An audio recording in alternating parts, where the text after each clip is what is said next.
एक रामपुर नाम का छोटा सा गांव था। उस गांव में रोज रात को एक अजीब घटना घटती थी। जैसे ही रात होती वैसे ही गांव में एक भूतिया हाथी आता और गांव के लोगों को मारकर खा जाता था। लोग इस भूतिया हाथी से बहुत परेशान थे। ये कोई साधारण हाथी नहीं है, इसके पीछे कोई श्राप है। मैंने सुना है कि ये हाथी कभी एक राजा का प्रिय पशु था, लेकिन एक राक्षसी शक्ति ने इसे अपने वश में कर लिया। तो इसका इलाज क्या है पंडित जी? केवल एक जादुई तलवार ही इसे मार सकती है। वो तलवार जंगल के उस पार काली गुफा में रहने वाली चुड़ैल के पास है, लेकिन उसे हासिल करना आसान नहीं है।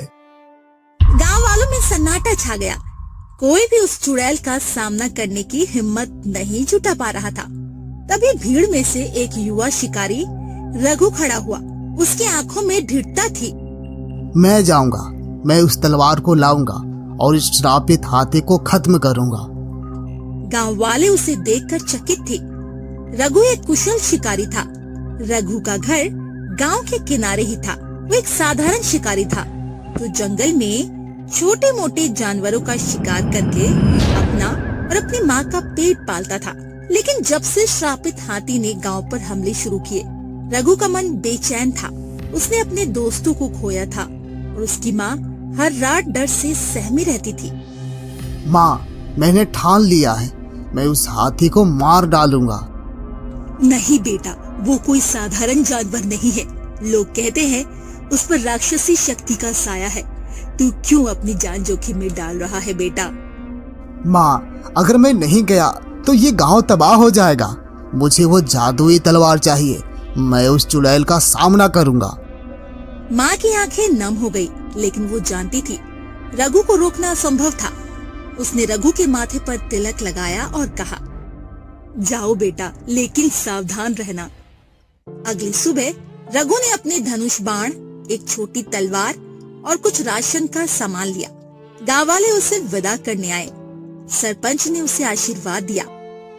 रघु, तुम हमारे गांव की आखिरी उम्मीद हो। रघु ने सिर झुकाया और जंगल की ओर चल पड़ा। जंगल घना था। पेड़ की घनी छांव में सूरज की किरणें भी मुश्किल से पहुंच पाती थी। रघु ने अपने कदम सावधानी से बढ़ाए। उसे पता था जंगल में सिर्फ श्रापित हाथी ही नहीं बल्कि और भी खतरे थे। पहले दिन का सफर शांत रहा। रात होने पर उसने एक पेड़ के नीचे आग जलाई और विश्राम किया। लेकिन जैसे ही आधी रात हुई, उसे दूर से एक गहरी गर्जना सुनाई दी। वो गर्जना ऐसी थी जैसे कोई विशाल काय प्राणी जंगल को चीरता हुआ आ रहा हो। रघु ने तुरंत अपने धनुष पर तीर चढ़ाया। कौन है? कोई जवाब नहीं आया, लेकिन गर्जना और तेज हो गई। रघु का दिल जोर जोर से धड़क रहा था। तभी पेड़ों के बीच से एक विशाल काय छाया निकली। ये वही श्रापित हाथी था।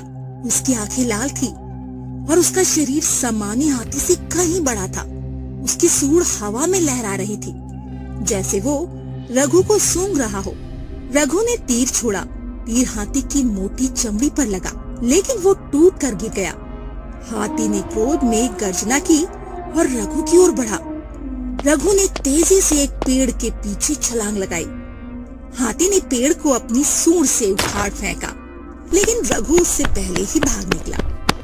ये कोई साधारण जानवर नहीं है। पंडित जी सही कह रहे थे, मुझे वो तलवार चाहिए। अगले 2 दिन तक रघु जंगल में भटकता रहा। उसे काली गुफा का रास्ता ढूंढना था। रास्ते में उसे एक बूढ़ा साधु मिला जो एक नदी के किनारे ध्यान मग्न बैठा था। बाबा, क्या आप काली गुफा का रास्ता जानते हैं? साधु ने आंखें खोली और रघु को देखा। काली गुफा? वहाँ क्यों जाना चाहते हो युवक? मुझे एक जादुई तलवार चाहिए जो वहाँ की चुड़ैल के पास है। वो तलवार ही उस श्रापित हाथी को मार सकती है। साधु ने गहरी सांस ली। ओ चुड़ैल कोई साधारण प्राणी नहीं है, उसने कई साहसी योद्धाओं को अपने जादू में फंसाया है। लेकिन अगर तुम्हारा हौसला इतना पक्का है तो सुनो, काली गुफा इस नदी के किनारे 7 पहाड़ों के पार है। लेकिन सावधान, वहां का रास्ता खतरों से भरा है। रघु ने साधु को प्रणाम किया और आगे बढ़ गया। 7 पहाड़ों को पार करना आसान नहीं था। रास्ते में उसे जहरीली सांपों, भूखे भेड़ियों और दलदली रास्तों का सामना करना पड़ा, लेकिन रघु का हौसला नहीं डगमगाया। आखिरकार तीसरे दिन वो काली गुफा के सामने पहुंचा। गुफा का मुंह अंधेरे से भरा था। रघु ने गहरी सांस ली और गुफा में प्रवेश किया। गुफा के अंदर अंधेरा इतना घना था कि रघु को अपने हाथ भी नहीं दिख रहे थे। उसने एक मशाल जलाई और आगे बढ़ा। गुफा के दीवारों पर विचित्र चित्र बने थे जो किसी प्राचीन जादू की कहानी कह रहे थे। तभी उसे एक ठहाका सुनाई दिया।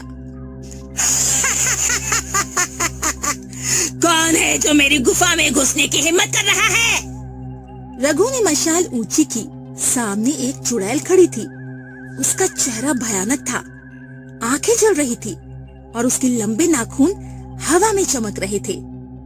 मैं रघु, कालापुर का शिकारी। मुझे वो जादुई तलवार चाहिए जो तुम्हारे पास है। चुड़ैल ने ठहाका लगाया। तलवार? वो तलवार मेरी शक्ति का स्रोत है। उसे पाने के लिए तुम्हें मुझे हराना होगा। मैं तैयार हूँ। रघु ने अपनी तलवार निकाली। चुड़ैल ने अपने जादुई मंत्र पढ़े और गुफा में आग की लपटें उठने लगी। रघु ने तेजी से एक और छलांग लगाई और चुड़ैल की ओर तीर छोड़ा, लेकिन तीर हवा में राख बन गया। तुम्हारा कोई हथियार मुझ पर काम नहीं करेगा। चुड़ैल ने एक जादुई गोला रघु की ओर फेंका। रघु जमीन पर लोट लगाकर खुद को बचाया। उसे समझ में आ गया, चुड़ैल को हराने के लिए उसे चालाकी से काम लेना होगा। उसने गुफा की दीवार पर बने चित्रों को देखा। एक चित्र में एक तलवार थी जिसके पास एक प्राचीन मंत्र लिखा था। शायद यही वो मंत्र है। उसने तेजी से मंत्र पढ़ा। ओम नमः शक्ति रक्षति सर्व विश्व। ओम नमः शक्ति रक्षति सर्व विश्व। मंत्र पढ़ते ही गुफा में एक तेज रोशनी फैली। चुड़ैल चीखने लगी और उसका जादू कमजोर पड़ने लगा। रघु ने मौका देखकर अपनी तलवार से चुड़ैल पर वार किया। चुड़ैल चीखती हुई राख में बदल गई। गुफा के बीच में एक चमकती तलवार पड़ी थी। रघु ने उसे उठाया। ये वही जादुई तलवार थी। रघु तलवार लेकर गांव लौटा। गांव वाले उसका स्वागत करने के लिए जमा हो गए, लेकिन अभी खतरा टला नहीं था। उस रात श्रापित हाथी फिर से गांव पर हमला करने आया। रघु गांव के बीच में खड़ा था, हाथ में जादुई तलवार लिए। हाथी ने गर्जना की और उसकी ओर दौड़ा। रघु ने तलवार को हवा में लहराया और मंत्र पढ़ा। ओम नमः शक्ति रक्षति सर्व विश्व। तलवार से एक तेज रोशनी निकली जो सीधे हाथी की ओर गई। हाथी चीखा और उसका शरीर धीरे धीरे हल्का होने लगा। उसकी लाल आंखें सामान्य हो गई और वो एक साधारण हाथी की तरह दिखने लगा। श्राप टूट गया। ये तलवार सचमुच में जादुई थी। हाथी शांत होकर जंगल की ओर चला गया। गांव वाले खुशी से झूम उठे। रघु को गांव का नायक घोषित किया गया। उसकी माँ ने उसे गले लगाया और कहा, मुझे तुम पर गर्व है बेटा। एक छोटे से गांव में रामू नाम का एक गरीब किसान रहता था। गांव का नाम था सुखपुर। उसका एक छोटा सा खेत था जिसमें वो दिन रात मेहनत करता, लेकिन फसल कभी इतनी नहीं होती कि वो अपने परिवार का पेट आराम से भर सके। रामू की जिंदगी तंगहाली में बीत रही थी, लेकिन उसका मन हमेशा साफ और उसकी सोच बुद्धिमानी से भरी थी। गांव में एक साहूकार रहता था जिसका नाम था हरिया। हरिया साहूकार अपनी चालाकी, लालच और गरीबों को ठगने की आदत के लिए मशहूर था। वो हमेशा गरीब किसानों से ऊंचे ब्याज पर कर्ज लेने को मजबूर करता और फिर उनकी जमीन और संपत्ति हड़प लेता। गांव वाले उससे डरते थे, लेकिन कोई उसके खिलाफ बोलने की हिम्मत नहीं करता था। हरिया को अपनी बुद्धि पर बहुत घमंड था और वो सोचता था कि कोई उससे ज्यादा चतुर तो हो ही नहीं सकता। एक दिन हरिया साहूकार ने गांव वालों को बाजार के बीचों बीच इकट्ठा होने का ऐलान किया। बाजार में एक पुराना बरगद का पेड़ था, जिसके नीचे लोग अक्सर बैठकर गपशप करते थे। आज वहाँ भीड़ इकट्ठा थी और हरिया साहूकार एक ऊंचे मचान पर खड़ा था। सुनो सुखपुर के लोगों, आज मैं तुम सबके लिए एक खास मौका लेकर आया हूँ। मैं एक पहेली पूछने जा रहा हूँ। जो कोई इस पहेली का सही जवाब देगा उसे मैं सोने की 10 मोहरें दूंगा, लेकिन अगर कोई गलत जवाब देगा तो उसे मेरे खेतों में 1 महीने तक मुफ्त में काम करना होगा। गांव वालों में खुसुर फुसुर शुरू हो गई। सोने की 10 मोहरें कोई छोटी रकम नहीं थी। इतने पैसे से कोई अपनी जिंदगी बदल सकता था, लेकिन साहूकार की शर्त सुनकर लोग डर भी रहे थे। हरिया की चालाकी से सभी वाकिफ थे। कोई नहीं चाहता था वो साहूकार के जाल में फंसे। साहूकार की बातों में जरूर कोई चाल है। उसकी पहेली आसान नहीं होगी। हाँ, और अगर हम गलत जवाब दे देंगे तो महीने भर उसकी गुलामी करनी पड़ेगी। रामू भीड़ के पीछे खड़ा था। उसने साहूकार की बातें ध्यान से सुनी। उसकी आंखों में एक चमक थी। वो जानता था कि साहूकार की मंशा शायद गांव वालों को बेवकूफ बनाना हो, लेकिन रामू को अपनी बुद्धि पर भरोसा था। उसने सोचा, अगर मैं इस पहेली को हल कर पाया तो मेरे बच्चों का भविष्य सुधर सकता है। अब सुनो मेरी पहेली। ऐसा क्या है जो ना दिखता है ना छूता है, लेकिन हर इंसान के पास होता है? ये कभी खत्म नहीं होता बल्कि और बढ़ता जाता है। तुम्हारे पास जवाब देने के लिए सिर्फ 3 दिन है। तीसरे दिन सूरज ढलने से पहले यहाँ आना और अपना जवाब देना। साहूकार की पहेली सुनकर गांव वाले सोच में पड़ गए। कुछ ने कहा यह समय हो सकता है, तो कुछ ने कहा शायद ये आत्मा है। लेकिन कोई भी जवाब सुनकर साहूकार ने मुंह बनाया और कहा कि ये जवाब गलत है। गांव वाले निराश होकर अपने अपने घर लौट गए। रामू भी चुपचाप घर की ओर चल पड़ा, लेकिन उसका दिमाग पहेली को सुलझाने में लगा था। सरला, साहूकार की पहेली मुझे परेशान कर रही है। वो कुछ ऐसा पूछ रहा है जो हर इंसान के पास हो, लेकिन ना दिखे और ना छुए, और ये कभी खत्म भी ना हो। आप हमेशा इतना क्यों सोचते हो? आपकी बुद्धि तो साहूकार से भी तेज है। याद है पिछले साल जब बाढ़ आई थी तो आपने ही गांव वालों को नदी के किनारे से दूर रहने की सलाह दी थी। अगर आप ना होते तो न जाने कितने घर बह जाते। हाँ, लेकिन वो तो अनुभव की बात थी। ये पहेली कुछ और है। मुझे लगता है जवाब कुछ ऐसा है जो हमारे रोज के जीवन में हो, लेकिन हम उसे नजरअंदाज कर देते हैं। सरला ने रोटियां परोस दी। रामू ने उनके साथ खाना खाया, लेकिन उसका दिमाग अभी भी पहेली में उलझा था। खाना खाने के बाद वो बाहर आंगन में बैठ गया। रामू ने आसमान की ओर देखा और सोचने लगा, हर बार मेरी बुद्धि ने मेरा साथ दिया। चाहे कितने भी मुश्किल आए, मैंने सोच समझकर रास्ता निकाला। शायद यही जवाब है। रामू के चेहरे पर एक मुस्कान फैल गई। उसे लगा कि उसने पहेली का जवाब ढूंढ लिया, लेकिन वो पूरी तरह से निश्चित नहीं था। उसने सोचा वो अगले 2 दिन और सोचेगा ताकि कोई गलती ना हो। अगले दिन सुबह रामू गांव के मंदिर गया। मंदिर में एक बूढ़ा पंडित रहता था, जो गांव का सबसे ज्ञानी व्यक्ति माना जाता था। रामू ने सोचा वो पंडित जी से पहेली के बारे में बात करेगा ताकि कोई गलती ना हो। मंदिर के बाहर नीम का पेड़ था और पंडित जी उसकी छांव में बैठे थे। पंडित जी, मुझे आपकी सलाह चाहिए। साहूकार ने एक पहेली पूछी है और मुझे लगता है कि मैंने जवाब ढूंढ लिया, लेकिन मैं निश्चित होना चाहता हूँ। बताओ रामू, क्या है वो पहेली?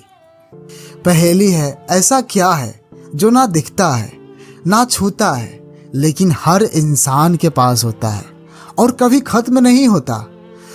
मुझे लगता है कि इसका जवाब बुद्धि है। तुम्हारा जवाब सही हो सकता है, बुद्धि वो चीज है जो हर इंसान के पास होती है। ये ना दिखती है ना छूती है और ये अनुभव के साथ बढ़ती जाती है। लेकिन साहूकार चालाक है, वो तुम्हें परखेगा, तुम्हें अपना जवाब साबित करना होगा। जी पंडित जी, मैं तैयार हूँ, लेकिन अगर आप कहें तो मैं और सोच लूँ। नहीं रामू, तुम्हारी बुद्धि ने सही जवाब चुना है। अब बस आत्मविश्वास के साथ जाओ। साहूकार चाहे जितनी भी चालाकी करे, तुम्हारी ईमानदारी और समझदारी की जीत होगी। पंडित जी की बात सुनकर रामू का आत्मविश्वास बढ़ गया। वो घर लौटा और अगले दिन की तैयारी करने लगा। उसने सरला को बताया कि उसे जवाब मिल गया है। सरला ने उसका और हौसला बढ़ाया और कहा वो साहूकार को जरूर हरा देगा।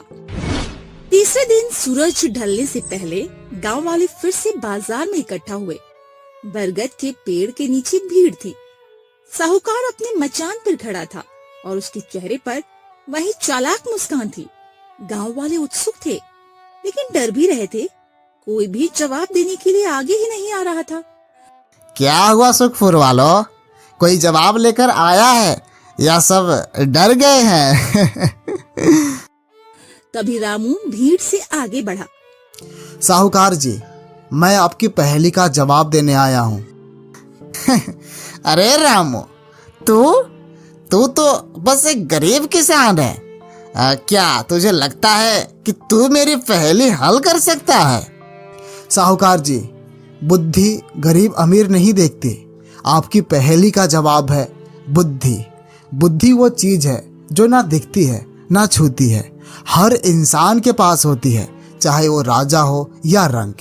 और ये कभी खत्म नहीं होती, बल्कि अनुभव से और बढ़ती है।